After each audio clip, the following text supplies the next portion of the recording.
pupunta sa bahay ng aking asawa at ang kanyang pamilya. At dito ko nakita ang lungsod ng Tanawan. Ang sarap naman mamasyal, parang lugar ng Palawan. At pinagmamasdan ko ang mga tanawin at ang nagagandahang gusali. You know what I mean? Biglang may ako pansin nang ako ay napatingin. Isang matandang alay, abnormal at may tililing.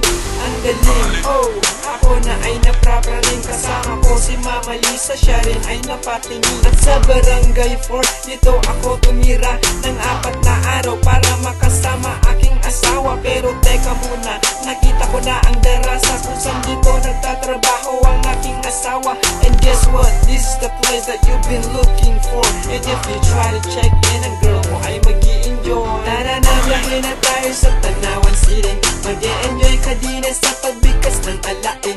Wala na akong masabi, kaya halina din eh. Kahit ako'y Ilocano, ako'y napapaalain. Tara na, biyahe na tayo sa Tanawan City. Mag-i-enjoy ka din sa pagbigkas ng alain. Wala na akong masabi, kaya halina din eh. Kahit ako'y Ilocano, ako'y napapaalain. Sa pangalawang pagpunta, ako na ay nawala. Pagkababa ko ng bus, yung palalipa na, ako'y kinabahan na.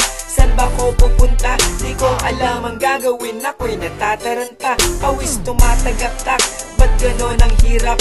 Pero ayos na rin yun noong ako'y nagpanggap. Nagsalita ng baba na ako din eh. Inaabot ang bayad ko sa magandang babae. Sabi sa akin, are, ano ba tong nangyayari? Di ko naiintindihan ang salitang alae. Sa aking pagkukunyari, wala na kong masabi. Di na ako umimik at dun na lang ako sa tabi. Noong ako'y nasa Tanawan na, ako'y biglang kumalma. Salamat sa pagsundo, Kuya Lek at aking asawa. At nag-aalala na tuloy si Mama Liza, kaya uwi na tayo at tayo'y magpahinga. Tara na, biyahe na tayo sa Tanawan City.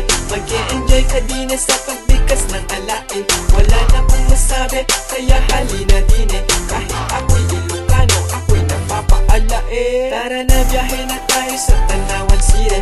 Mag-e-enjoy ka din sa pagbigkas ng alain.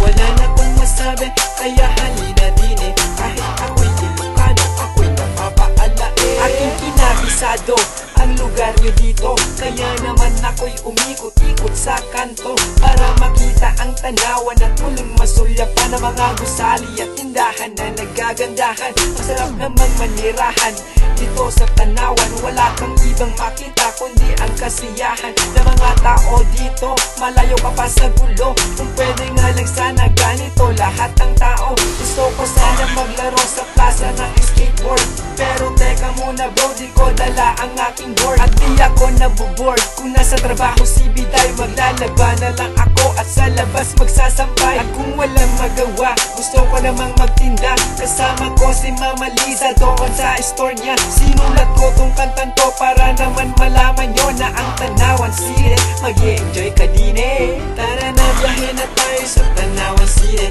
Mag-i-enjoy ka din sa pagbigkas ng alain.